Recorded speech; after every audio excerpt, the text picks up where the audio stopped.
नमस्ते दोस्तों, मैं हूँ ग्रिलिंगटस एलएस सिरप। वो मीठी सी दवा जो खांसी वालों की जान बचाती है।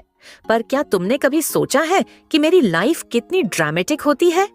जब तक इंसान को खांसी नहीं होती, कोई मुझे याद तक नहीं करता। लेकिन जरा गला खराब हुआ नहीं तो सब भागे भागे मेरे पास आते हैं।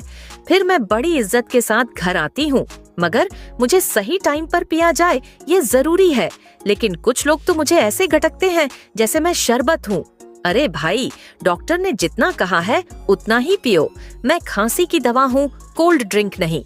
और सबसे बड़ी टेंशन तब होती है जब कोई मुझे आधी